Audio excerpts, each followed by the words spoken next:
안녕하세요, 여러분.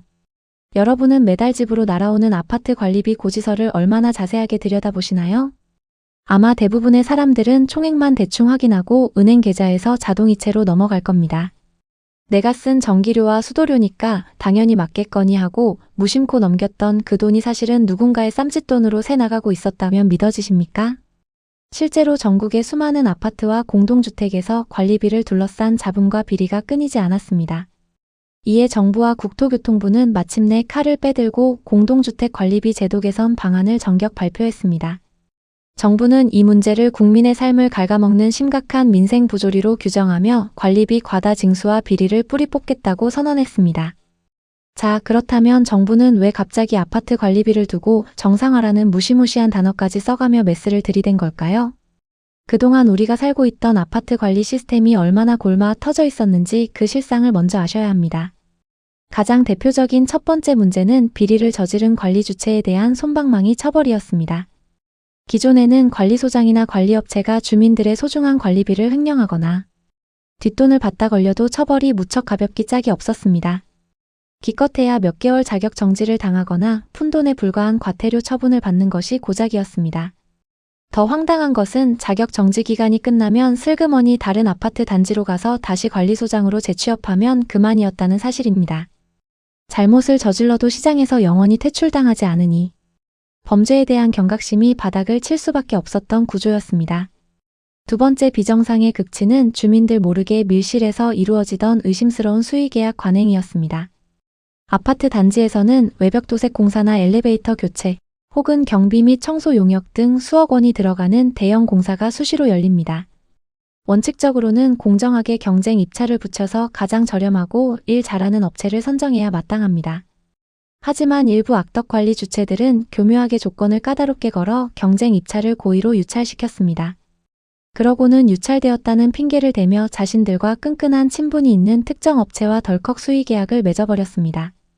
이 과정에서 뒷돈, 즉 리베이트가 오가는 것은 업계의 공공연한 비밀이었고 공사비는 당연히 엄청나게 부풀려졌습니다. 부풀려진 공사비 총액은 고스란히 주민들이 나눠내야 하는 장기수선충 당금과 관리비 인상 폭탄으로 되돌아왔습니다. 세 번째 문제는 주민들이 장부를 보고 싶어도 절대 보여주지 않고 버티는 뻔뻔한 태도였습니다. 뭔가 관리비가 이상하다고 느낀 꼼꼼한 입주민들이 관리사무소에 찾아가 영수증과 회계장부를 보여달라고 정당하게 요구하곤 했습니다. 하지만 관리사무소는 개인정보 보호라거나 내부 규정이 없다는 말도 안 되는 핑계를 대며 열람을 거부하기 일쑤였습니다. 거부하더라도 이를 강력하게 처벌할 수 있는 법적 근거가 약했기 때문에 그들은 눈 하나 깜짝하지 않았습니다. 심지어 기존 법에는 주민들의 일정 비율 이상 동의를 받으면 외부 회계 감사를 받지 않아도 되는 예외 조항이 존재했습니다. 비리가 탄로날까 무서운 일부 관리 주체들은 주민들을 찾아가 거짓말로 회유하거나 심지어 서명을 위조하여 감사를 피해갔습니다.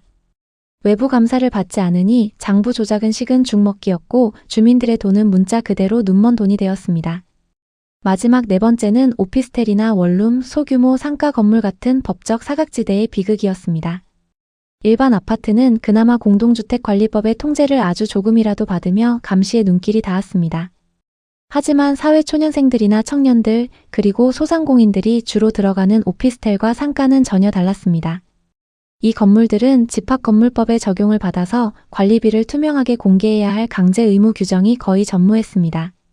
건물주나 악덕 관리인이 임대료 규제를 피하기 위해 월세는 낮게 책정하는 척하면서 관리비를 수십만 원씩 폭등시키는 꼼수를 부렸습니다. 청년들이 눈물을 머금고 깜깜이 관리비 폭탄을 맞아도 이를 법적으로 제재하거나 내역을 강제로 받아낼 방법이 없었습니다. 정부는 이러한 개탄스러운 현실을 바로잡기 위해 국토교통부를 중심으로 대대적인 제도 개선책을 발표했습니다. 정부 발표와 국회 입법 동향에 따르면 이번 개정안의 핵심은 비리 유발 요인들을 뿌리부터 뽑아내는 고강도 대책들로 가득 차 있습니다. 첫째로 이제 앞으로 비리를 저질러 입주민에게 재산상 손해를 입힌 관리 주체는 시장에서 완전히 퇴출당합니다. 기존의 가벼운 자격정지 처분 수준에서 완전히 격상되어 단 한 번만 걸려도 자격 취소가 되는 원스트라이크 아웃제가 도입됩니다. 주민 돈에 손을 대는 순간 다시는 이 업계에 발을 붙이지 못하도록 생업의 줄을 끊어버리겠다는 강력한 경고입니다. 둘째로 회계관리의 투명성을 높이기 위해 장부 조작에 대한 처벌 수위를 상상 이상으로 끌어올렸습니다. 기존에 존재하던 주민 동의 시 외부 회계감사 면제라는 독소 조항하고 예외 규정을 법에서 전면 삭제하기로 했습니다.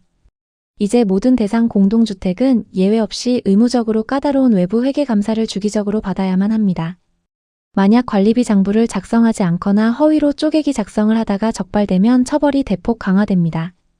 기존 징역 1년 수준에서 이제는 2년 이하의 징역 또는 2천만 원 이하의 벌금형이라는 무거운 형사처벌을 받게 됩니다.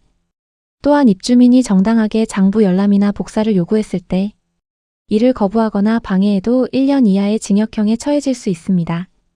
셋째로 임의로 특정 업체와 맺던 깜깜이 수의 계약 통로를 완벽하게 봉쇄하고 경쟁 입찰을 원칙으로 대못을 박았습니다. 천재지변이 발생하여 건물이 무너지기 직전이거나 긴급한 안전사고 대응 등 정말 극소수의 예외 상황이 아니면 수의 계약은 불법입니다.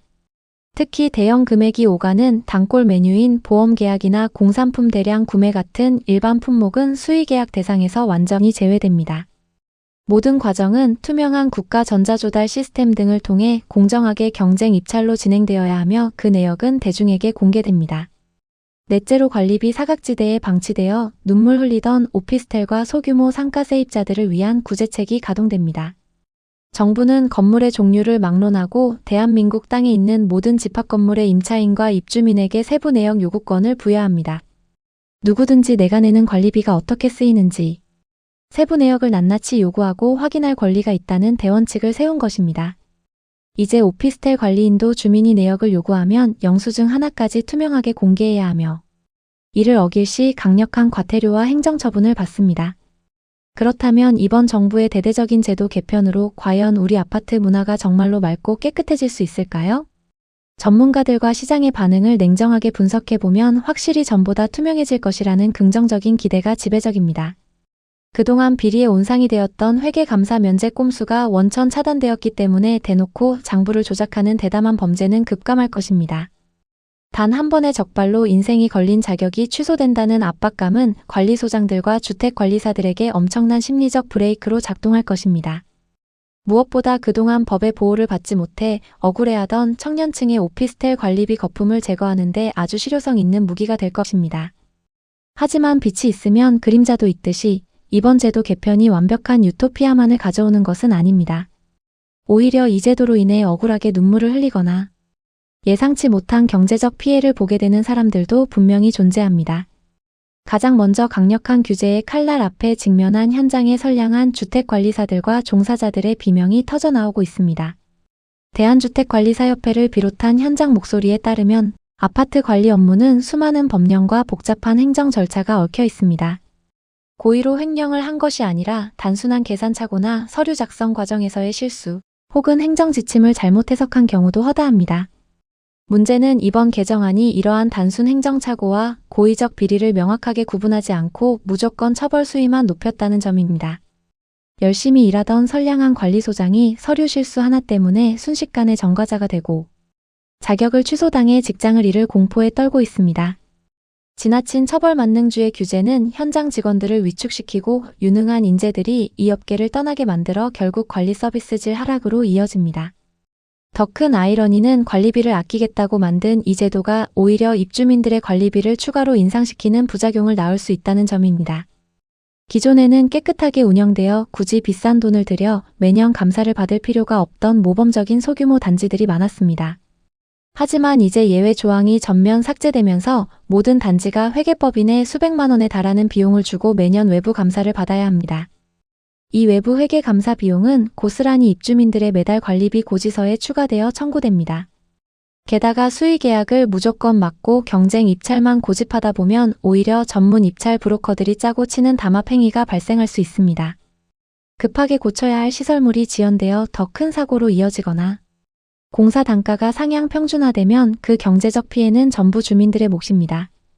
또한 이번 대책이 비리의 진짜 핵심 몸통을 비껴갔다는 날카로운 지적도 전문가들 사이에서 제기되고 있습니다.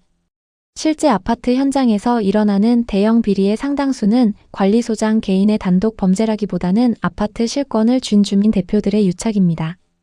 일부 부패한 입주자 대표회의 회장이나 동대표들이 특정 공사업체와 짜고 뒷돈을 챙기는 구조가 더 고질적인 병폐입니다. 하지만 이번 대책의 처벌과 제재는 주로 실무자인 주택관리사와 관리사무소장에게 쏠려 있어서 몸통은 두고 깃털만 잡는다는 비판이 나옵니다. 전국에 수만 개가 넘는 단지들을 정부나 지자체에 한정된 행정 인력으로 일일이 상시 감시하고 단속하는 것도 현실적으로 불가능합니다. 그렇기 때문에 이번 정부의 관리비 정상화 대책이 진짜 성공해서 대다수 국민에게 칭찬을 받으려면 정교한 보완이 필수적입니다. 빈대를 잡으려다 소중한 초가삼간을 다 태워버리는 우를 범해서는 결코 안 될 것입니다. 고의적인 악질 횡령 범죄는 법정 최고형으로 엄벌하되 현장의 단순 행정 실수는 계도하고 보완할 기회를 주는 유연성이 필요합니다. 영세한 소규모 공사업체들이 대형 플랫폼의 입찰 경쟁에 밀려서 줄 도산하지 않도록 지역 상생 기준도 다듬어야 합니다. 결국 이 제도가 완벽하게 안착하기 위해 가장 중요한 마지막 퍼즐 조각은 바로 이 영상을 보고 계시는 국민 여러분의 협조입니다. 정부가 아무리 촘촘하고 단단한 감시의 그물을 짜놓아도 정작 주인인 우리가 눈을 감고 있으면 그물은 아무 소용이 없습니다. 우리가 일상에서 당장 실천할 수 있는 가장 첫 번째 협조는 매달 나오는 관리비 고지서를 꼼꼼하게 읽어보는 힘입니다. 전체 금액만 보고 통과시키지 마시고 청소비나 용역비, 소독비 등 세부 항목의 금액이 지난달보다 왜 올랐는지 관심을 가져야 합니다. 국토교통부가 투명하게 운영 중인 공동주택관리정보 시스템, 즉 KAPT 누리집을 적극적으로 활용해 보시는 것을 강력히 추천합니다. 인터넷 검색창에 KAPT를 치고 들어가시면 우리 집 주소만 입력해도 우리 단지의 관리비가 이웃 단지에 비해 싼지 비싼지 한눈에 보입니다. 이웃 단지보다 청소비가 유독 비싸다면 관리사무소에 정당하게 이유를 묻는 건전한 관심이 비리를 막는 첫걸음입니다. 두 번째로 아파트 엘리베이터나 게시판에 붙는 주민 투표 공고와 주요 안건 공지문을 무심코 지나치지 말아주십시오. 일부 부패한 세력들은 주민들이 공고문을 읽지 않고 투표에 참여하지 않는 그 지독한 무관심을 가장 행복해합니다. 요즘은 스마트폰을 이용한 모바일 투표 시스템이 아주 잘 구축되어 있으니 단 1분만 투자해서 소중한 한 표를 행사해 주십시오. 주민들의 투표율이 70%, 80%를 넘어서는 단지에서는 그 어떤 관리 주체나 동대표도 감히 딴 마음을 품지 못하고 긴장하게 됩니다. 세 번째로 의심스러운 정황이 발견된다면 이번에 강화된 주민의 권리를 활용해 당당하게 자료 열람을 요구하십시오. 우리 아파트 옥상 방수 공사 계약서와 지출 증빙 영수증을 보여주십시오라고 당당하게 서면으로 요구하시면 됩니다. 이제는 정당한 사유 없이 이를 거부하거나 숨기면 관리사무소 측이 징역형이나 거액의 벌금을 맞기 때문에 무조건 보여줘야 합니다. 주민들이 언제든 장부를 열어볼 수 있다는 사실 자체만으로도 현장의 부정부패는 자연스럽게 증발해 버릴 것입니다. 마지막으로 무조건적인 불신과 색안경을 끼고 현장 직원들을 대하는 태도는 지양해야 할 소중한 가치입니다. 우리 아파트의 쾌적한 환경과 안전을 위해 매일 땀 흘리는 관리소장님, 경비원님, 미화원님들은 처벌 대상이 아니라 우리의 소중한 이웃입니다. 이번 제도 개편으로 행정서류가 산더미처럼 늘어나고 까딱하면 처벌받는다는 압박감에 현장 노동자들의 스트레스가 극에 달해 있습니다. 투명한 운영을 요구하며 꼼꼼하게 감시하되 무리한 억지 민원으로 그분들의 인격을 모독하는 일은 절대 없어야 합니다. 오히려 법을 잘 준수하며 단지를 투명하게 가꿔주는 성실한 직원분들에게는 따뜻한 한마디와 격려를 건네주십시오. 성숙한 시민의식과 꼼꼼한 감시가 동반될 때 비로소 정부의 이번 정상화 대책은 우리 삶을 바꾸는 위대한 정책으로 완성될 것입니다. 오늘 준비한 내용은 여기까지입니다. 매달 새어나가는 돈을 막고 우리 가족의 소중한 자산을 지키는 유익한 시간이 되셨기를 진심으로 바랍니다. 시청해주셔서 감사합니다.